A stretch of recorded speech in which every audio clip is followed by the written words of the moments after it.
红范小姐，要罚一起罚，你知我知。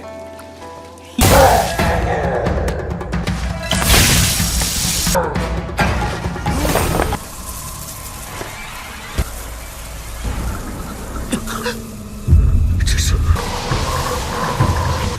进去。没。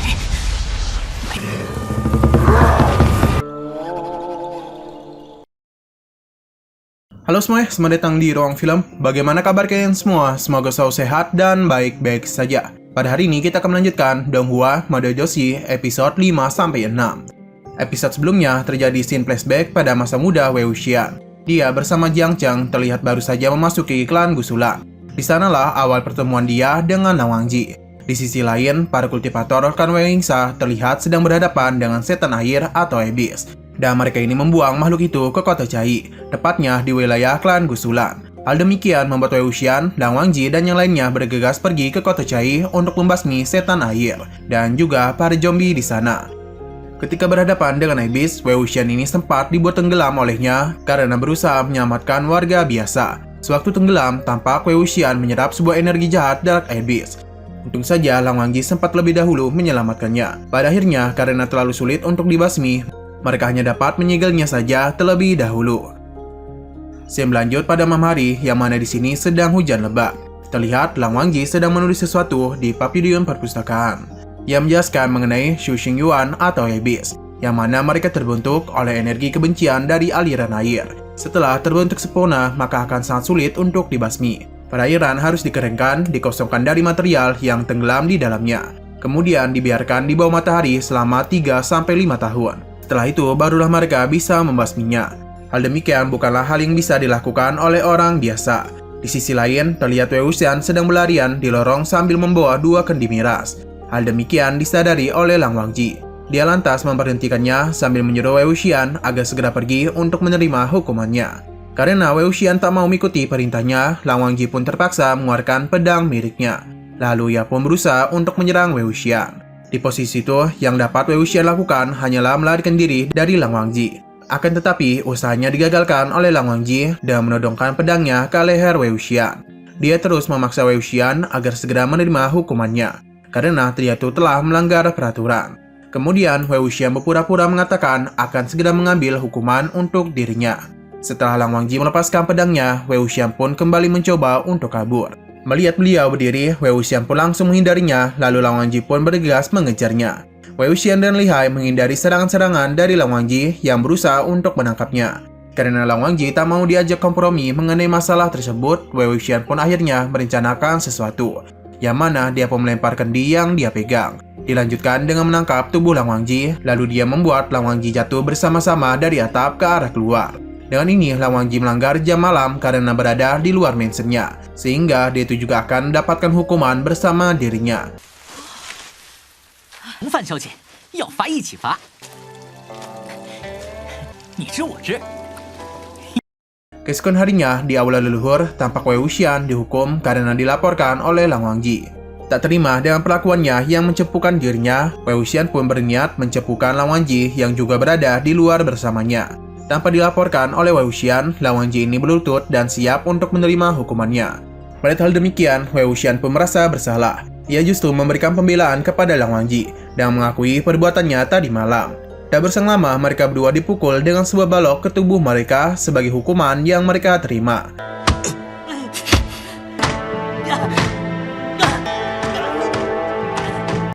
Selesai dihukum, Wei Wuxian digendong oleh Jiang Cheng untuk menuju kediaman mereka. Sedangkan Lang Wangji, Jiang Cheng memberitahu kalau pukulan yang dia terima 50 kali lebih banyak dibandingkan Wei Wuxian. Tapi dia itu masih mampu berjalan sendirian. Di tengah perjalanan, mereka tak sengaja melihat Lang Qingcheng dan tetua Lang Qiren yang sudah kembali dari perjalanannya. Lang Qiren merasa khawatir mengenai suatu hal yang berhubungan dengan klan Wen, karena tak ada satupun kultivator yang bicara selama konferensi. Di dalam perjalanan Lang Qiren, dia mendengar kesesatan dan kelakuan buruk dari klan Wen. Dia juga sudah mendengar tentang Abyss yang menyerang kota Cai pada tempo hari. Ia merasa kesal dengan perbuatan klan Wen yang membuang Abyss itu ke salah satu kota klan Gusulan. Lang Qingcheng mengatakan kalau klan Wen punya banyak pengikut, sehingga untuk sementara waktu hanya bisa tunduk saja. Karena Abyss masih belum dibasmi, Lan Qiren dan Lang Qingcheng berencana akan memeriksanya di hari itu. Lang Qiren juga memberitahu kalau dia akan menangkap beberapa zombie, sehingga para murid dapat berlatih menggunakan zombie itu. Dia meminta agar Lang Wangji bertanya kepada roh zombie itu untuk mengetahui keinginan mereka sebelum mati. Selain itu, Lang Qiren sempat mendengar kabar dan mengetahui kebenaran mengenai Lang Wangji dan Wei Wuxian yang dihukum. Dia sedikit kesal dengan kelakuan dari Wei Wuxian, yang membuatnya menyebut Wei Wuxian sebagai murid yang hina. Lang Qingcheng kemudian memberikan pembelaan dan mengatakan kalau Wei Wuxian masih anak-anak, sehingga kekanakan yang dilakukan adalah hal yang wajar. Setelah Lang Qiren pergi, dia pun memanggil Wei Wuxian dan yang lainnya untuk berhenti bersembunyi. Lang Qingcheng menjelaskan karena Lang Wangji dihukum terlalu berat, maka setidaknya dia itu akan pulih dalam 3 hari sampai 5 hari. Tapi itu bukanlah suatu masalah. Lang Qingcheng kemudian memberitahu suatu cara yang membuat Wei Wuxian sembuh hanya dalam beberapa jam saja. Scene kembali ke malam hari, di mana Wei Wuxian tiba di sebuah kolam yang juga ada Lang Wangji. Di sana, Wei Wuxian berusaha untuk berbicara agar bisa akrab dengan dirinya. Sayangnya, Lang Wangji tetap bersikap cool dan mengabaikan Wei Wuxian. Karena terus didiamkan, Wei Wuxian pun kembali berulah tengil dan mengancam akan membawa kabur jubah Lang Wangji. 我来此是为修行。交个朋友呗。老师拒绝我，我很不敢！ Tak berselang lama, terdengarlah sebuah suara yang terdengar seperti suara dari zombie. Menurut Lang Wangji, zombie itu adalah zombie yang dibawa oleh Lang Qiren dan dikurung di ruang meditasi agar Lang Wangji bisa menanyai rohnya. Yang menjadi masalah adalah mereka berdua tak ada satupun membawa alat kultivasi. Selain itu, terlihat ada 2 orang yang berlarian sambil membawa kecapi. Mereka mengaku kalau zombie-zombie bisa keluar adalah karena kecerobohan mereka berdua. Mereka sedang berusaha mencari Lang Wangji karena Lang Qiren dan Lang Qicheng masih belum kembali dari kota Cai. Sementara itu, Lang Wangji sedang dikejar-kejar oleh beberapa zombie. Karena tak mau senjata, dia berusaha melawan zombie itu dengan menggunakan sebuah ranting pohon.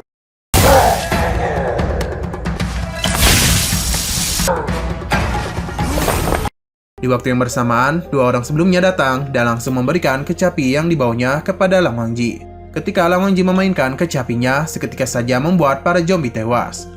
Di sisi lain, terlihat Wei Wuxian di dalam hutan sedang berusaha lari dari kejaran para zombie. Dia sempat melakukan perlawanan dengan tangan kosong, akan tetapi tanpa alat kultivasi, Wei Wuxian tak dapat menghabisi mereka.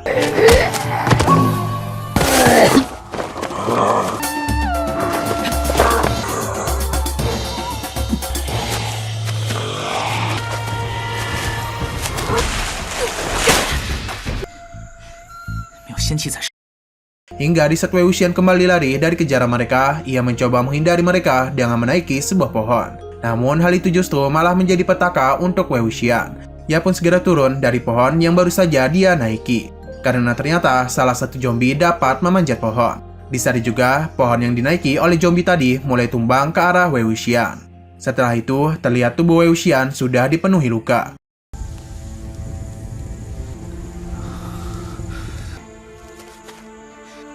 Kemudian datanglah seekor kelinci di sampingnya. Otomatis dia bergegas berlari lagi dan membawa seekor kelinci. Karena membawa kelinci, Wei Wuxian sama sekali tak dapat menghindari cakaran dari zombie yang mengejarnya. Hingga pada saat Wei Wuxian nyaris tergigit oleh zombie itu, tanpa disangka zombie ini malah tak bergerak sama sekali.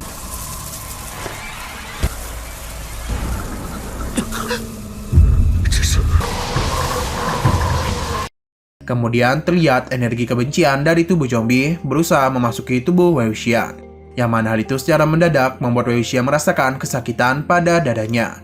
Anehnya, para zombie itu mulai mengabaikan Wei Wuxian. Seolah-olah Wei Wuxian lah yang telah mengendalikan mereka. Tak lama, tibalah Jiang Cheng yang membantu Wei Wuxian dan membawakan pedang miliknya. Di posisi itu, para zombie langsung menyerang Jiang Cheng yang baru saja datang. Jiang Cheng juga sedikit terkejut melihat energi kebencian yang ada di sekujur tangan Wei Wuxian. Tak berselang lama datanglah bantuan. Terdengar suara kecapi dari Lang Wangji yang membuat para zombie-zombie itu tak dapat bergerak. 今日天色已晚，改日。 Setelah Lang Wangji, Jiang Cheng menjadi sangat emosional. Ia memarahi Wei Wuxian yang baru saja mengendalikan para zombie, yang artinya Wei Wuxian akan menjadi praktisi jalan iblis. Jika dia tetap melanjutkannya, maka dunia kultivasi tidak akan mengizinkan keberadaannya. Wei Wuxian kemudian mengatakan kalau ia tak akan lagi melakukannya karena sangatlah berbahaya.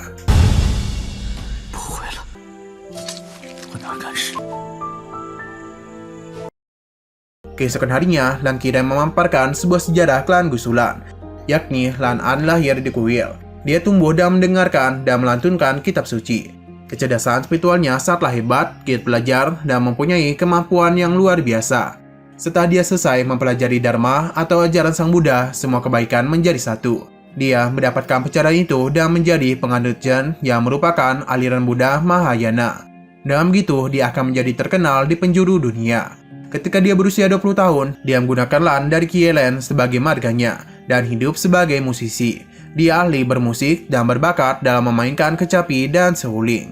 Dia memilih berkultivasi dan mengembara ke seluruh penjuru dunia. Saat singgah di Gosu, dia bertemu dan takdir cintanya dan menjadi pasangan kultivasi. Yang mana hal itu menjadi asal mula dari klan Gusulan. Setelah pasangannya meninggal, dia kembali ke kuil untuk menghabiskan sisa hidupnya. Ada 4 gambaran yang menggambarkan hidup pendiri sekte Gusu. 4 tahap perjalanan hidup Lan adalah Kilen berarti biksu, Shiu artinya bermusik, dulu diartikan sebagai bertemu belahan jiwa, dan Guji atau kembali sendiri. Setelah itu, Jin Jisuan menjadi temperamen karena teman-temannya yang membahas dan menanyakan mengenai tunangannya. Mereka demikian membuat Wei Wuxian sedikit penasaran mengenai apa yang membuat Jin Jisuan tidak puas dengan kakak seperguruannya sebagai tunangan dari Jin Jisuan. Jin Jisuan menjawab dengan menyuruh Wei Wuxian sendiri untuk menanyakan kepada kakaknya mengenai hal tersebut. Mendengar ucapan barusan, Wei Wuxian menjadi sangat marah.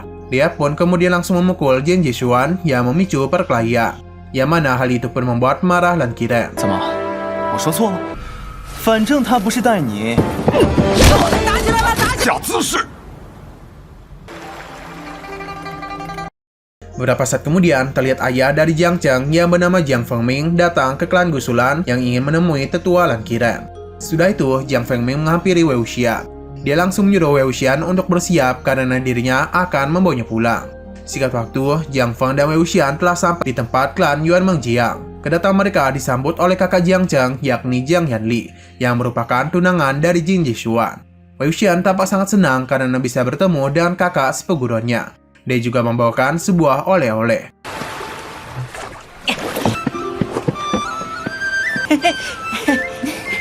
那是因为我太想失血了。 Sementara itu, di tempat pelatih klan, di sana terlihat beberapa murid yang sedang melakukan latihan dengan mengangkat batu selama berjam-jam. Orang yang melakukan pelatihan kepada mereka adalah istri dari Jiang Fengmian, yaitu Yu Ziwan. Dia memberikan pelatihan yang keras dan tegas kepada para murid-muridnya. Dan berselang lama datanglah Jiang Yanli yang membawa ayahnya sendiri dan Wei Wuxian. Jiang Fengmian memberikan nasihat kepada Yu Ziwan mengenai cara dia berlatih dan mengatakan kalau terburu-buru tidak akan membawa keberhasilan. Karena pada level mana anak-anak itu berkultivasi, itu hanya tergantung pada diri mereka sendiri. Memaksa mereka seperti apa yang diinginkannya malah akan berdampak buruk. Pada nasihat barusan, Yu Xian justru membantahnya dan malah menyalahkan Jiang Fengmian. Terlihat kalau hubungan suami istri antara mereka ini sangatlah tidak akur. Layaknya bukanlah sebuah pasangan. Dia juga tampak tidak menyukai keberadaan dari Wei Wuxian di keluarganya. Ditambah kejadian baru saja terjadi di klan Gusulan, gak membuat Jiang Fengmian sebagai tetua klan turun tangan. Apalagi masalah yang dibuat oleh Wei Wuxian berkaitan dengan tunangan Jiang Yanli. Untuk mencairkan suasana, Jiang Yanli pun bergegas menenangkan ibunya. Dia juga melakukan pembelaan terhadap Wei Wuxian. Setelah kembali merasa tenang, Wu Yushuan bersama kedua pelayannya pun segera pergi. 现实些。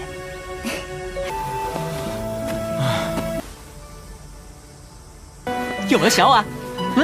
书不如莲花物，罚跪罚站，和我差不多。 Pada malam hari, Jiang Fengmian kembali menghampiri istrinya.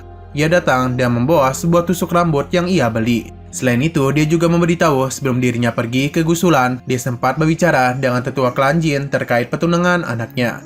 Ketua klan Jin dan Jiang Fengmian sudah memutuskan untuk membatalkan pertunangan tersebut. Alasan pembatalan itu adalah karena Jiang Fengmian mengetahui kalau Jiang Yanli dan Jin Jisuan sama sekali tidaklah mencintai. Lantas, istrinya mengatakan mengenai pertunangan Jiang Yanli adalah keputusan dirinya dan ibu Jin Jisuan di saat mereka berdua masih kecil. Klan asal dia yaitu Mei Xianyu dan klan asal ibu Jin Jisuan juga bersekutu. Tapi Jiang Fengmian takut mereka berdua tidak akan saling mencintai.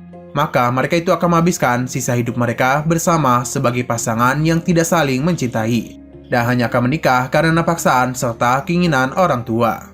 Di sini juga terjawab mengapa hubungan Jiang Fengmian dan istrinya tidak pernah akur.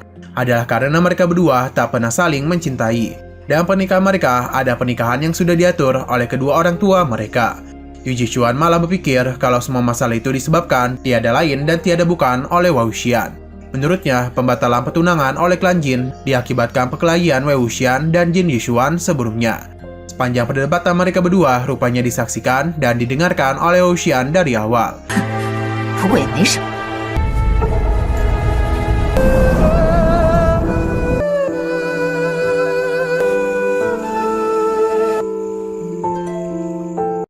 Sehingga Wei Wuxian menjadi overthinking akan perbuatannya pada tempo hari. Karena merasa bersalah, dia pun segera menghampiri Jiang Yanli. Sampai di sana, ia pun langsung meminta maaf kepada Jiang Yanli. Jiang Yanli mengatakan kalau itu semua bukanlah kesalahan dari Wei Wuxian. Dari dia kecil, dia memang sempat terpesona kepada Jin Yixuan. Tapi setelah memikirkannya lebih lanjut, dia merasa kalau dirinya bukanlah tipe dari Jin Yixuan. Jiang Yanli juga mengetahui bahwa perkelahian Wei Wuxian ada karena suatu perkataan yang cukup menyinggung. 但若我二人并非两情相悦，哪有？ 一个小滑头，脸便随意出手的脾气啊！ Kemudian dia pun mengucapkan sebuah kata-kata yang cukup dalam. Meskipun Jin Yixuan sangatlah mempesona dan tampan, akan tetapi dia tetap ingin mencari cinta sejatinya yang juga mencintai dirinya, sehingga bisa saling mencintai sampai akhir. 1 tahun kemudian, sepulang Wei Wuxian berburu, dia melihat sebuah perahu yang membawa sahabatnya, yakni Jiang Cheng. 我们倒了。 Mengetahui hal itu, Wei Wuxian pun bergegas berpura-pura menjadi orang mati di permukaan air. Lalu ketika Jiang Cheng mencoba mendekatinya, Wei Wuxian pun langsung mengagetkannya. Ketika Jiang Cheng menanyakan di mana teman-temannya, Wei Wuxian menjawab kalau mereka semua sedang berlatih memanah di tempat latihan sebagai persiapan. Karena sebuah konferensi akan dimulai dalam waktu yang dekat, yang mana perlombaan pemanah akan diadakan pada hari pertama. Konferensi perlombaan tersebut diadakan oleh klan Qian Shen Wen di Boya Tenceng atau bisa disebut kota tanpa malam. Nah, sayang sekali episode pada hari ini harus bersambung dulu. Oke, sekian dulu pada video kali ini. Untuk video selanjutnya akan segera hadir. Jadi bagi kalian yang ingin mengikuti series ini, langsung klik subscribe dan aktifkan loncengnya. Oke, terima kasih yang sudah menonton video sampai habis.